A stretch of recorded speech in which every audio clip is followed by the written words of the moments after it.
welcome to the deep dive. We've got some really interesting material you've shared this time, all kind of circling around making changes, building better routines, specifically looking at Kaizen, the Japanese method for transforming habits one small step at a time. That's right. And Kaizen, it's fascinating because it's all about these tiny incremental changes.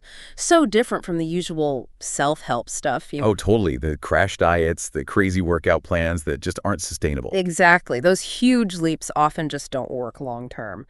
Kaizen is much more about gradual progress, and the psychology really backs this up. Small steps stick. Yeah, the source has really emphasized understanding your current habits first, then making these almost invisible shifts. It feels doable. And there was that personal angle in the sources, too, about moving to Japan. Right, how that big life change kind of forced a reset on old routines. Suddenly, things like writing or morning yoga became easier to start. Some of it was circumstance, like finding different foods, but some was definitely intentional. It shows how a new environment can really make you more aware of yourself, doesn't it? It really does. Makes you think about how much our surroundings shape us. So our mission today is to dig into this, pull out the practical stuff from Kaizen. How can listeners actually use these ideas in, well, all sorts of areas of life for real, lasting improvement? Sounds good. Where should we start? Maybe with why changing habits feel so hard in the first place. Good idea.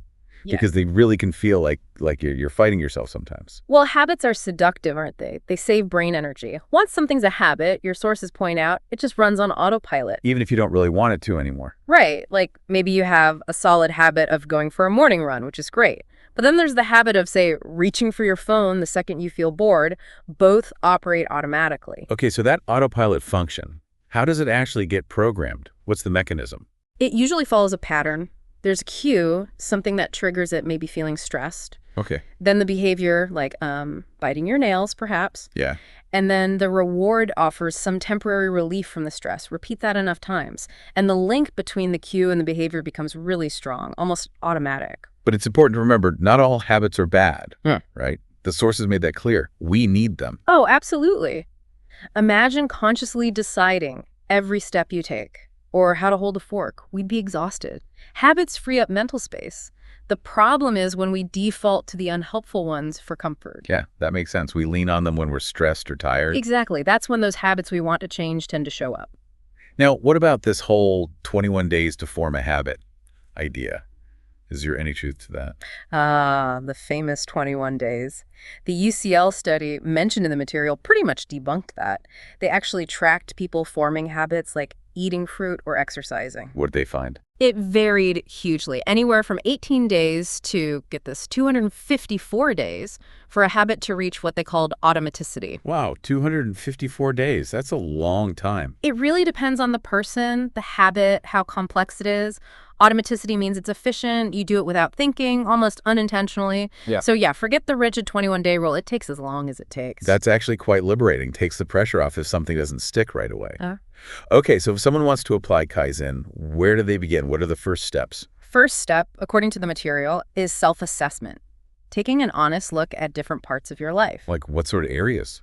Could be anything, really. Work satisfaction, work-life balance, how you study, your finances, your emotional attitude towards money, savings goals, a whole range. That sounds like a lot to tackle at once. Yeah, so the advice is don't try to. Pick just one or two areas to start brainstorming. Maybe it's a big issue, sure, but sometimes tackling a small, quick win can be really powerful. Why that? Builds momentum, gives you a confidence boost. That little success makes it easier to keep going. It kind of taps into that reward system we were talking about. Okay, that makes sense. Start small, get a win, build from there. Now, journaling comes up a lot in the Kaizen material. Why is that so central? It's basically your observation tool. It helps you become aware of your current habits, the ones you want to change. You need to see them clearly first. And the sources mentioned bullet journaling specifically. Yes, because it's so flexible. It's not like a traditional diary where you feel you have to write pages every day. Right, less pressure if you miss a day. Exactly. You tailor it to your needs. Perfect for tracking habits and Kaizen goals. Plus, looking back over weeks or months, you can actually see the progress or identify where you're getting stuck. So what might go into a Kaizen bullet journal? Any examples? Loads of good ones in the sources. You could have monthly goals, maybe a spending target, a health goal like walking more, a creative challenge, work targets. Then a habit tracker is key, just a simple grid to tick off if you did the thing each day. Visual progress. I like that. Visual. Also, a gratitude list, really powerful for shifting focus. And a daily or weekly to-do list, but with a clever trick.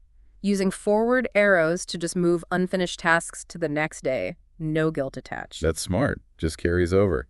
Okay, let's switch gears a bit. Physical well-being. There's so much health advice out there, often conflicting. How does Kaizen help cut through the noise? That's a huge point the material makes. We're bombarded, right? Yeah. Perfect-looking health influencers, confusing advice. Kaizen brings it back to earth. Small, manageable steps. So for exercise, instead of aiming for an hour at the gym straight off. Maybe you just research local classes. Or lay out your workout clothes the night before. Just tiny things to lower the barrier. Make it easy to start. Make the first step almost effortless. Exactly. Or if you want to try running, don't push for 5K on day one. Start with walk-run intervals. Use an app to guide you.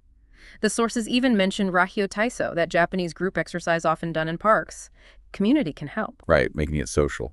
And finding movement in everyday life. Yeah. Walking, part of your commute, taking stairs, getting off the bus a stop early. Those little bits add up significantly over time. It's about changing the mindset away from needing a formal workout. The sources also mentioned varying your exercise and knowing your excuses. Yeah, variety keeps it interesting, prevents injury. And being honest about why you skip exercise, I'm too tired, I don't have time, that's the first step to finding solutions. And having the right gear helps. Definitely. Comfortable shoes and clothes make a difference.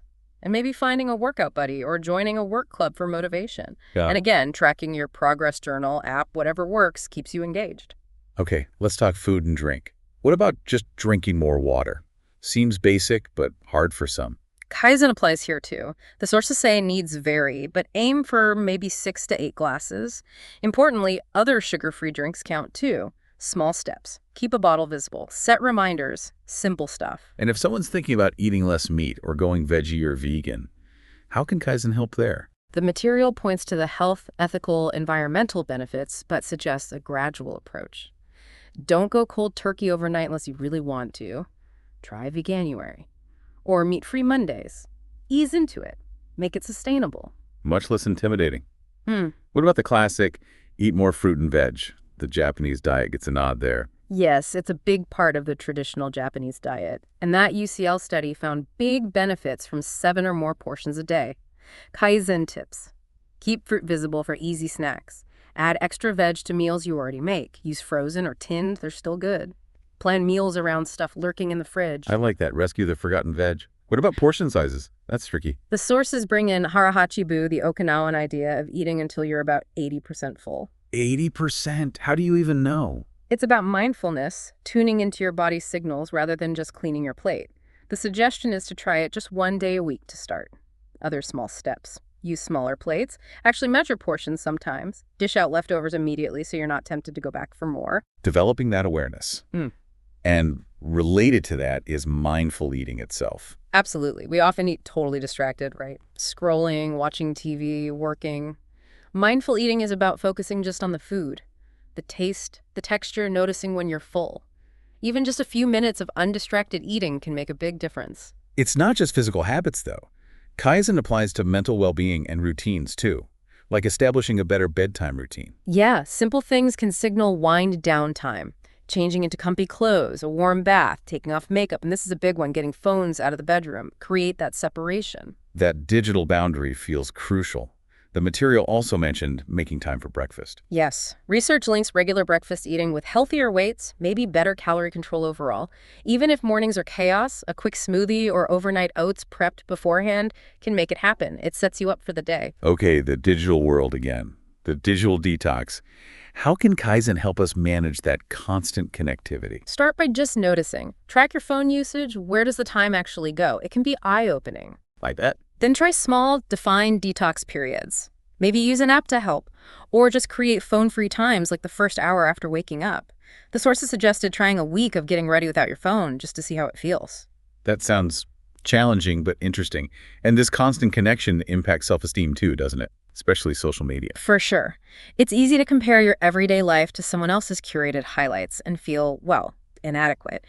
Kaizen steps here could be identifying your specific triggers on social media, Okay. communicating your needs better in real-life relationships, doing those digital detoxes, maybe even creating a compliments folder, saving positive feedback to look back on, and simple body relaxation exercises. Those are really concrete actions. What about applying Kaizen to our actual work environment? Start with your space.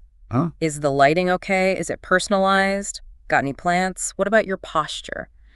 Little tweaks can make a difference. Even thinking about your commute, is there a quieter route? Can you flex your hours slightly? Noise-canceling headphones are mentioned too. Yes. Great for focus. And maybe using commute time for reading instead of scrolling. Small shifts. And breaks. So many people skip proper lunch breaks. It's true, and it's counterproductive. Taking a real break, ideally getting outside for a bit, practicing mindful eating away from your desk, it helps reset you. Packing a healthy lunch helps make this easier too. The sources even suggested a 5-minute meditation during a break. Yeah, just a short pause to breathe and check in emotionally can be surprisingly effective for managing stress. Even 5 minutes helps. Definitely. And for the bigger picture of work-life balance, how does Kaizen tackle that? It's about reflection again. Maybe keep a work journal. Notice patterns. Where are the friction points? Then look for small changes. Maybe it's not checking email before 9 a.m. or turning off notifications. Or delaying replies to emails that make you angry? Exactly. Give yourself space. Or consider if a quick phone call might be better than a long, potentially tense email chain. And for remote workers, creating a dedicated workspace is key. Getting up, changing clothes, changing scenery even within the house, it matters for focus and creativity. Right, separating work from home life even when they're in the same building. Okay, what about bigger shifts like career changes or studying? Those can feel huge. Kaizen breaks them down. For career changes, it's self-reflection first. Strengths, weaknesses, what kind of environment suits you. Talk to people, friends, family, career advisors. Then set small, achievable short and medium-term goals. It's a gradual path, not a giant leap. Makes it less scary. And for studying. Know your learning style. Manage your time, work, in focus bursts when you're most alert. Take regular breaks crucial. Do a little bit every day, don't cram, and reward yourself after study sessions. Small rewards reinforce the habit. Self-care during study time is important too, right? Absolutely. Eating well, getting enough sleep. The sources even suggested maybe organizing a healthy group meal with study buddies, social and healthy. Nice idea. Okay, let's talk money. Often a source of major anxiety. How does Kaizen apply to spending and saving? Yeah, money stress is real. Kaizen here is about small, consistent saving actions. Things like negotiating bills, phone, internet, shopping, smarter meal planning, lists, using comparison sites. Buying those leaky taps in your budget. Exactly.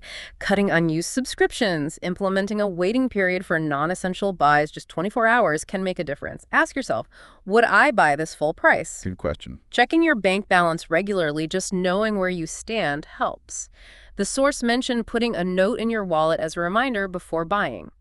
Changing environments that trigger spending, maybe unfollowing tempting brands online, and using savings apps that automatically squirrel away small amounts. Those little bits add up without feeling painful.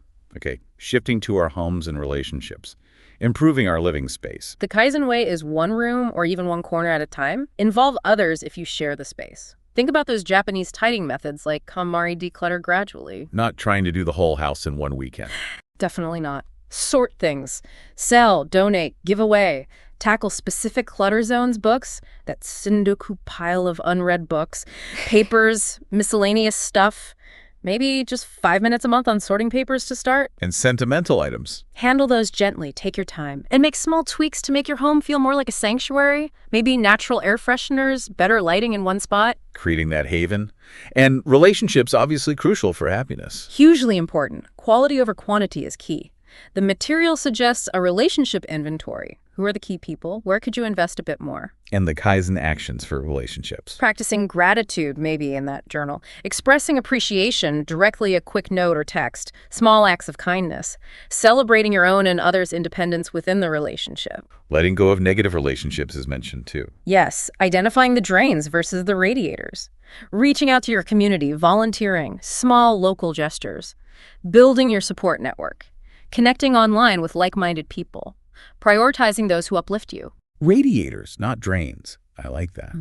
The sources also touched on embracing new challenges, even small ones. Yeah, trying something new, however small, boosts self-esteem, pulls you out of ruts. Kaizen-style starts could be writing for 5 minutes daily, learning one new word a day, starting a simple blog, setting a tiny reading goal, Or creativity. learning a few chords on a cheap ukulele, trying simple flower arranging, maybe inspired by Ikebana, And getting outdoors. learning about local history on your walks, using an app to identify trees or birds, trying Shinrin-yoku forest bathing, just spending mindful time in nature has proven benefits. Gentle ways to expand your world. Okay, wrapping this up. What are the main concluding thoughts from the material on Kaizen? The absolute core is continuous improvement through small, conscious steps. It's about awareness, noticing your feelings, your behaviors. That anecdote about overcoming FOMO and choosing self-care really summed it up. Learning to say no sometimes. Right. Kaizen is about managing your energy wisely, becoming a slightly better version of yourself day by day. It's sustainable. So the big takeaway really is that Kaizen provides this powerful but gentle way to make positive changes. Forget the drastic overhauls. Focus on those tiny, consistent actions everywhere in your life. Exactly. And maybe for everyone listening, just think about one small thing from our conversation today. Just one tiny step you feel you could take. And a final thought to ponder. If you're really committed to that principle, small improvements, daily, how might that actually reshape your feeling of progress, your sense of what's possible over the next year? It's a powerful thought. Really is. Well, thank you so much for sharing these sources with us, and thank you for joining us on this deep dive.